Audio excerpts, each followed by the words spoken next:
नमस्कार. भगवान कृष्णांनी राधाराणीला सांगितले, अशी कोणती स्त्री आहे जी अर्धी विवाहित आणि अर्धी कुमारी आहे. भरताने प्रभू श्रीरामाकडून आणलेल्या पादुकांचे रहस्य. एका वेळची गोष्ट आहे. भगवान श्रीकृष्ण आणि राधाराणी वृंदावन धामात विश्रांती घेत होते आणि संसारातील समस्त नारी जातीच्या विषयावर चर्चा करीत होते. बोलता बोलता राधाराणीच्या मनात एक प्रश्न आला की अशी कोणती स्त्री होती जी अर्धी विवाहित आणि अर्धी कुमारी होती. राधाराणी भगवान श्रीकृष्णांना म्हणाल्या, हे मुरलीधर, माझ्या मनात एक प्रश्न आला आहे ज्याचे उत्तर मला जाणून घ्यायचे आहे. भगवान श्रीकृष्ण म्हणाले, हे राधाराणी, तुमच्या मनात जो प्रश्न मला आहे तो निसंकोचपणे विचारा. मी तुमचा प्रत्येक प्रश्नाचे उत्तर देण्यासाठी तयार आहे. राधाराणी म्हणाल्या, हे स्वामी, माझा प्रश्न असा आहे की अशी कोणती स्त्री होती जी अर्धी विवाहित आणि अर्धी कुमारी होती. भगवान श्रीकृष्ण म्हणाले, हे राधाराणी, तुमचा हा प्रश्न समस्त मनुष्य जातीसाठी अत्यंत कल्याणकारी आहे. मी तुम्हाला एक कथा सांगतो. तुम्ही ही कथा सुरुवातीपासून शेवटपर्यंत लक्षपूर्वक ऐका. तुम्हाला तुमच्या प्रश्नाचे उत्तर मिळेल. कथेचा आरंभ. कथा सांगताना भगवान श्रीकृष्ण म्हणाले, हे राधाराणी, एका वेळेची गोष्ट आहे जेव्हा अयोध्येचा राजा दशरथ आपल्या घोड्यावर स्वार होऊन शिकारीसाठी जंगलात गेले होते. तेव्हा त्यांच्या चेहऱ्यावर आत्मविश्वास झळकत होता. परंतु त्या दिवशी नशीब साथ देत नव्हते. ते दिवसभर जंगलात भटकत राहिले तरीही त्यांना कोणतीही शिकार मिळाली नाही. त्या काळी राजांसाठी शिकार करणे हे केवळ मनोरंजन नव्हते, तर ते त्यांच्या वीरता आणि पराक्रमाचे प्रतीक मानले जात असे. जेव्हा राजा दशरथांनी कोणतीही शिकार मिळाली नाही तेव्हा ते अत्यंत निराश झाले आणि त्यांच्या मनात अस्वस्थता निर्माण झाली. त्यांचे मन जड झाले. म्हणून निराश होऊन राजा दशरथ एका मोठ्या झाडाखाली सावलीत जाऊन बसले. जंगलाच्या शांततेत फक्त पानांची सळसळ ऐकू येत होती. महाराज दशरथ विचार करू लागले की आजचा दिवस तर व्यर्थ गेला. ना शिकार मिळाली आणि ना माझ्या शिकारीचा कोणताही उद्देश साध्य झाला. राजा दशरथ ह्याच चिंतेत बुडून इकडे तिकडे पाहत होते तेव्हा अचानक त्यांची नजर समोर पडली. त्यांनी पाहिले की एक अत्यंत सुंदर देवकन्या जवळच्या झाडांमधून बाहेर पडून राजा दशरथांच्या दिशेने येत होती. तिची चाल, तिचे सौंदर्य आणि तिचे वस्त्र असे होते की जणू ती स्वर्गातून उतरलेली एखादी अप्सराच असावी. या निर्जन आणि भयानक जंगलात अशी सुंदर कन्या कशी असू शकते यावर दशरथजींचा विश्वासच बसेना. त्यांनी विचार केला की ही कन्या कोण असू शकते. अशी सुंदर आणि कोमल स्त्री या वनात निर्भय होऊन कशी फिरू शकते जिथे अनेक प्रकारचे हिंसक प्राणी प्रत्येक क्षणी कोणाची तरी शिकार करण्यासाठी टपलेले असतात. जेव्हा ती कन्या हळूहळू राजा दशरथांजवळ आली तेव्हा महाराज दशरथांनी आपला गौरव सांभाळत तिला विचारले, हे देवी, तू कोण आहेस आणि या निर्जन भयानक जंगलात तू एकटी का फिरत आहेस?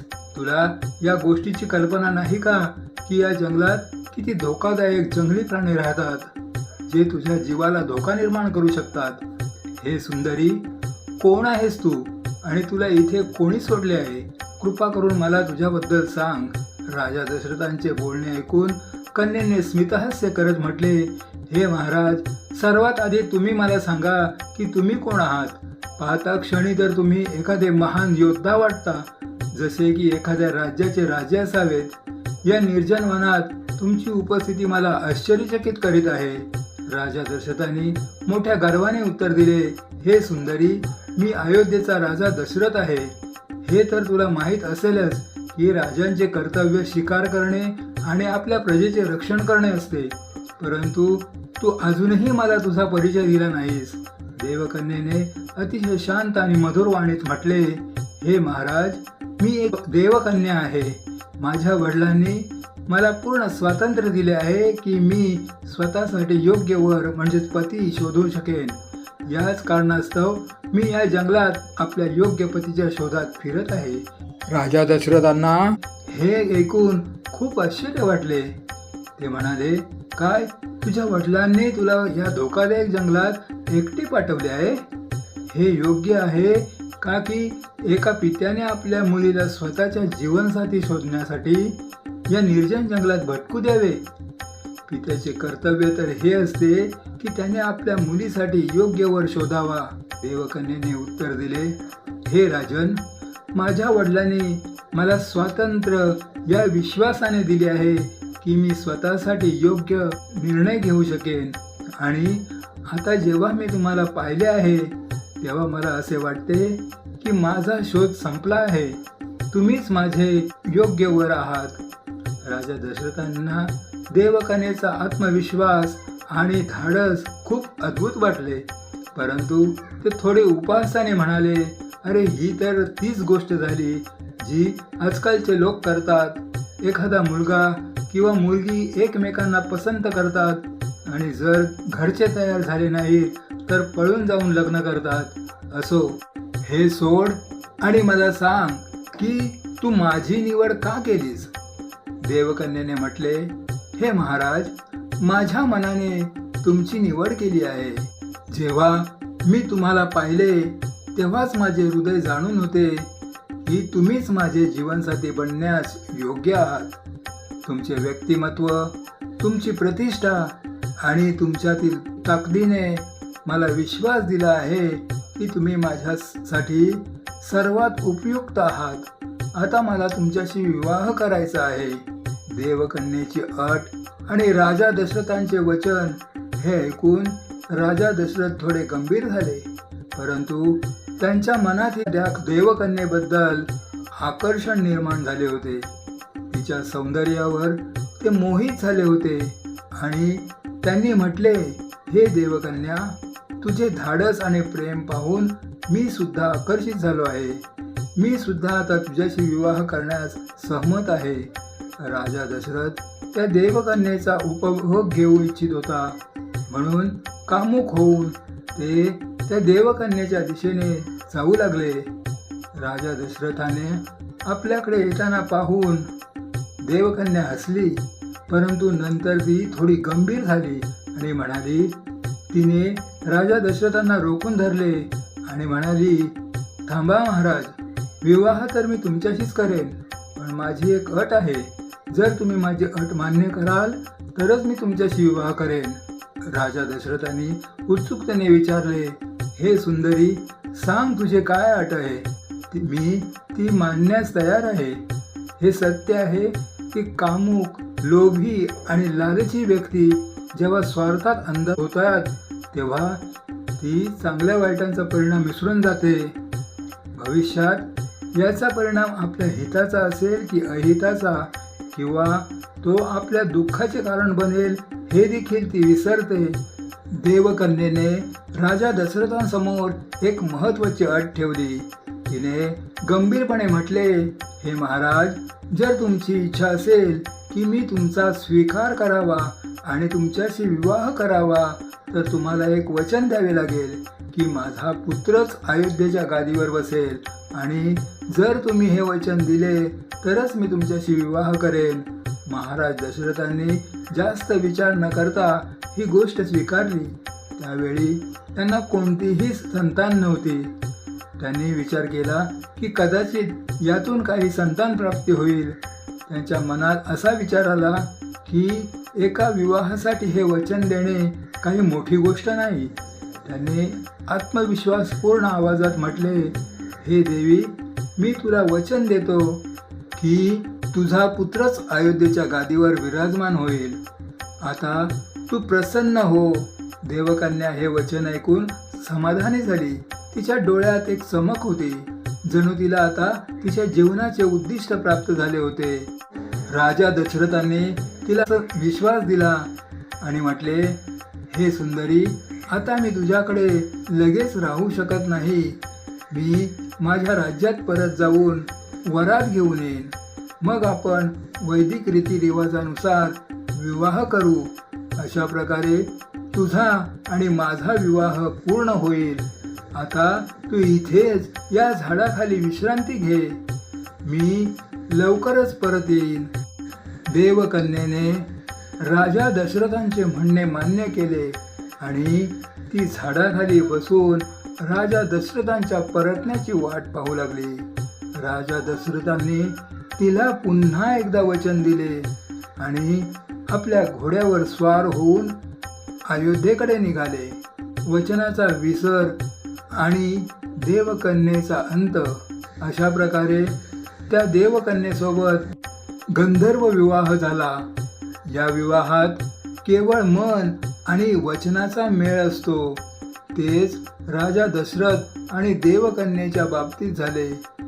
याला अर्धा विवाह मानले गेले, कारण फक्त वरमाला नसेल तरी मानसिक स्वीकृती आणि वचन झाले होते. वैदिक रीतिरिवाजानुसार विवाहाचे बाकी विधी अजून व्हायचे होते. राजा दशरथ जेव्हा देवकन्येला वचन देऊन अयोध्येला परतले तेव्हा त्यांच्या मनात उत्साह होता. त्यांनी ठरवले होते की मी लवकरच वरात घेऊन त्या देवकन्येपाशी येईन. परंतु अयोध्येला परतल्यानंतर राजा दशरथ आपल्या राजकारभारात आणि कुटुंबाच्या जबाबदारीत इतके गुरफटले की हळूहळू त्यांना त्या वचनाचा विसर पडला. राजा दशरथांबद्दल बहुतेक लोकांना हेच माहीत आहे की त्यांच्या 3 प्रमुख राण्या होत्या, कौशल्या, सुमित्रा आणि कैकेयी. परंतु आणखी एक गोष्ट आहे ज्यामध्ये सांगितले गेले आहे की राजा दशरथांच्या एकूण 760 राण्या होत्या. जगदीश रामायणात याचे वर्णन आहे. राजा दशरथ जेव्हा अयोध्येला परतले तेव्हा ते आपल्या 760 राण्यांमध्ये हरवून गेले. दररोज महालात कोणता ना कोणता उत्सव असे. ते आपल्या परिवारात इतके व्यस्त झाले की हळूहळू देवकन्येला दिलेले वचन त्यांच्या मनातून पुसले जाऊ लागले. तिकडे जंगलात ती देवकन्या राजा दशरथाची वाट पाहत राहिली. दररोज तिला वाटायचे की राजा दशरथ वरात घेऊन येतील आणि मला आपल्यासोबत घेऊन जातील. परंतु जसजसा वेळ निघून गेला तसतशी तिच्या मनातील निराशा वाढतच गेली. राजा दशरथ आपल्या व्यस्ततेत देवकन्येचे वचन विसरून गेले होते. तिने विचार केला की राजा दशरथांनी वचन दिले आहे आणि राजाचे वचन कधीही खोटे नसते, पण ते अजून का आले नाहीत. याच विचारात बुडालेल्या देवकन्येने त्या झाडाखाली तपश्चर्या करण्यास सुरुवात केली. कित्येक दिवस आणि रात्री ती तपश्चर्या करत राहिली. ती तपश्चर्या इतकी कठोर होती की तिने बसल्या जागीच आपला देह त्यागला. ही घटना त्या जंगलात तपश्चर्या करणारे एक साधू पाहत होते. ते देवकन्येचा त्याग आणि तपश्चर्येने खूप प्रभावित झाले होते. नंतर जेव्हा साधूंनी पाहिले की देवकन्येने प्राण सोडले आहेत तेव्हा ते तिच्याजवळ पोचले आणि त्यांनी ध्यान लावून तिच्या जीवनाचा उद्देश आणि राजा दशरथांशी झालेला संवाद समजून घेतला. त्यानंतर त्यांनी तिच्या हाडापासून खडावा म्हणजेच पादुका बनवल्या. त्या तपस्वीने मनातल्या मनात विचार केला की या गंधर्व कन्येने ज्या वचनासाठी जीव दिला ते पूर्ण व्हायलाच हवे. राजा दशरथांनी तिला गादीशी जोडण्याचे वचन दिले होते, त्यामुळे आता या खडावास ते वचन पूर्ण करतील. खडावा बनवून ते तपस्वी आपल्या शिष्याकडे गेले आणि त्यांनी त्या खडावा आपल्या शिष्याला सोपवत सर्व हकीकत सांगितली. ते म्हणाले, वत्स, या खडावा त्या देवकन्येच्या आहेत जिने महाराज दशरथांच्या वचनावर विश्वास ठेवला आणि आपले प्राण त्यागले. त्यामुळे आता या खडावास ते वचन पूर्ण करतील. या अशा एखाद्या योग्य व्यक्तीला दे जी याचा सन्मानपूर्वक उपयोग करू शकेल.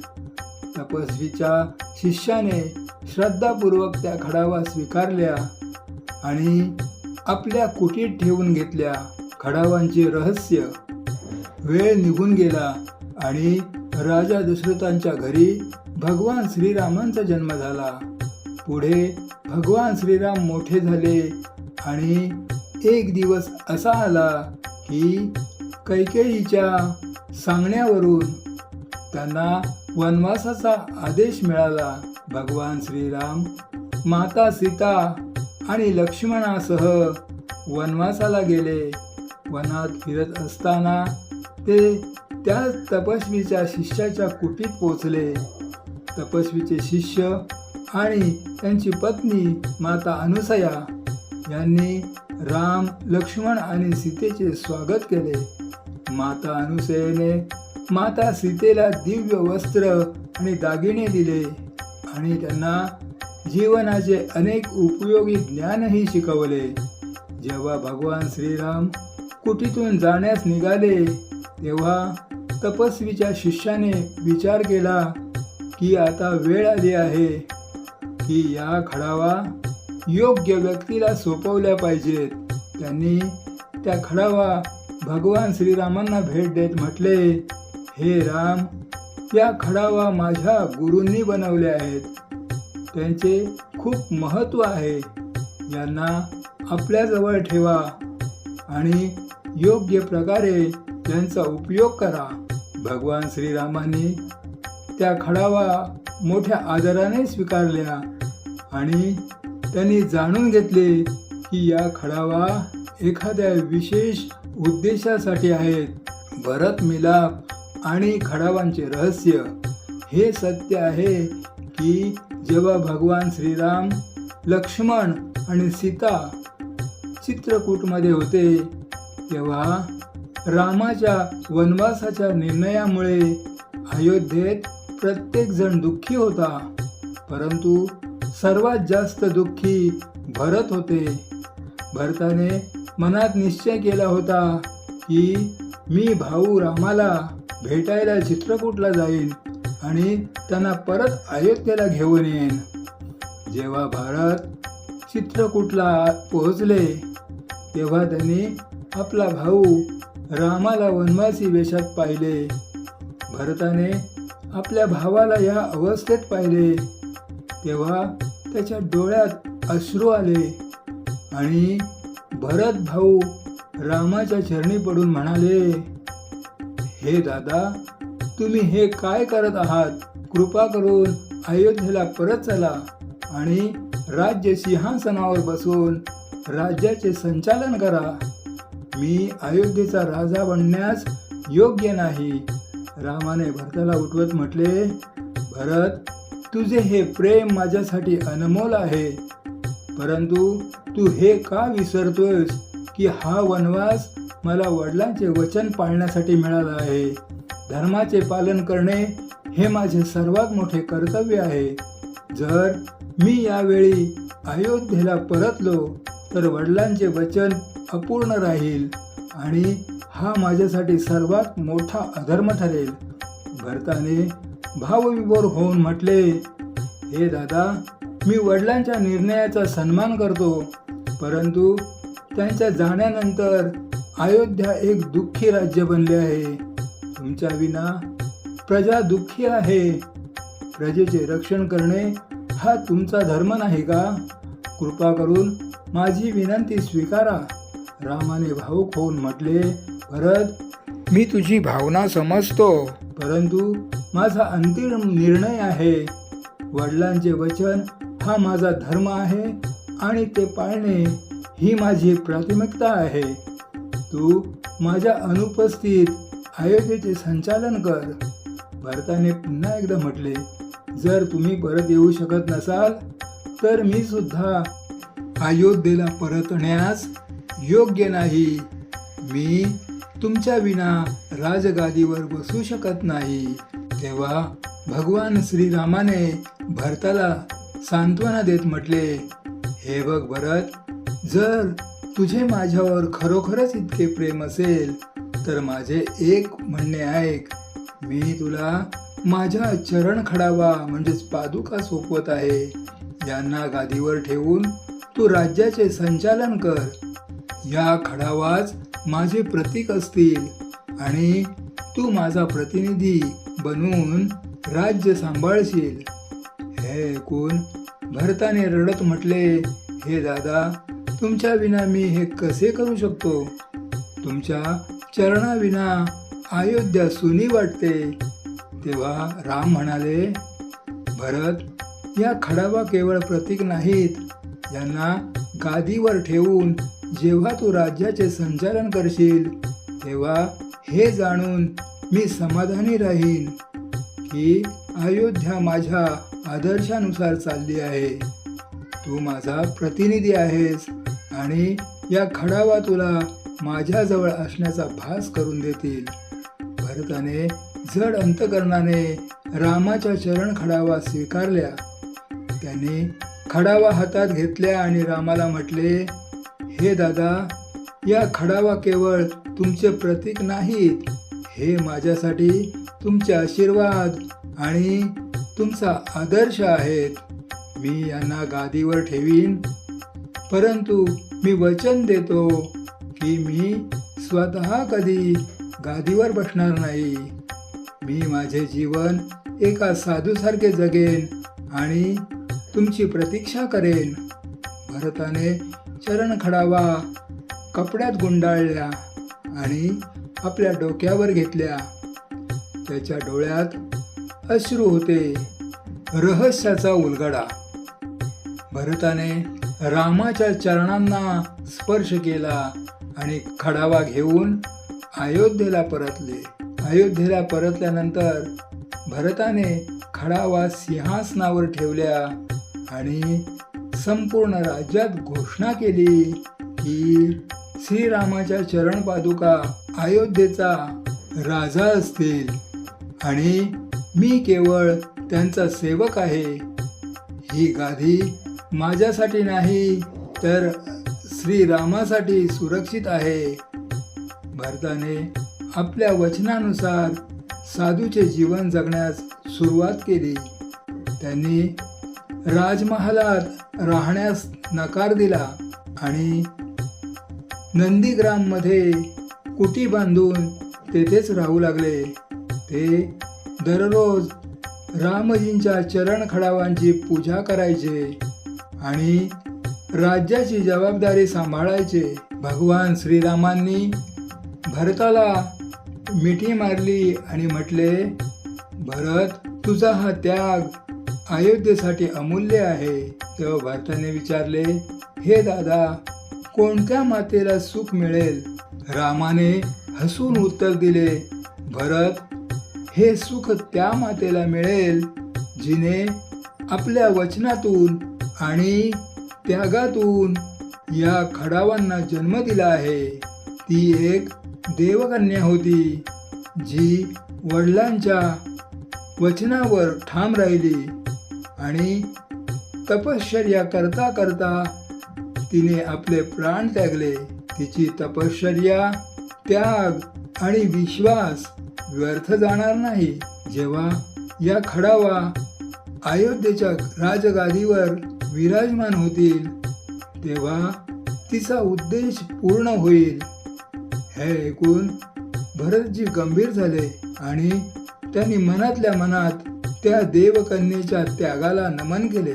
ती देवनारी देवकन्या होती. ती अशी नारी होती जी अर्धी विवाहित आणि अर्धी कुमारी होती. भगवान श्रीकृष्णजी म्हणतात, हे राधाराणी, हे कोडे तुम्हाला कसे वाटले? या कोड्याचे उत्तर ऐकून तुम्हाला समाधान वाटले का? राधाराणी म्हणाल्या, हे प्रभू, तुमच्या मुखातून हे उत्तर मिळवून मी समाधानी झाली आहे. भगवान श्रीकृष्ण म्हणतात, हे देवी राधाराणी, तुमचे विचार नक्की सांगा, कारण रामायण अनेक रहस्यांनी भरलेले आहे. हे सत्य आहे की हरी अनंत, हरिकथा अनंता.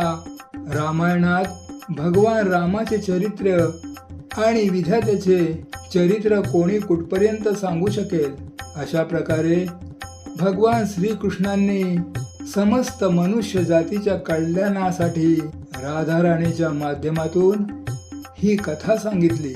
आशा करतो की तुम्हाला ही कथा आवडली असेल. जर तुम्हाला ही कथा आवडली असेल तर व्हिडिओला लाईक करा आणि भाविक भक्तिमय या चॅनलला सबस्क्राईब करा आणि आपल्या मित्र परिवारात शेअर करून सर्वांचे कल्याण करा. पुन्हा भेटूया भगवंताच्या आणखी एका दिव्य कथेसह.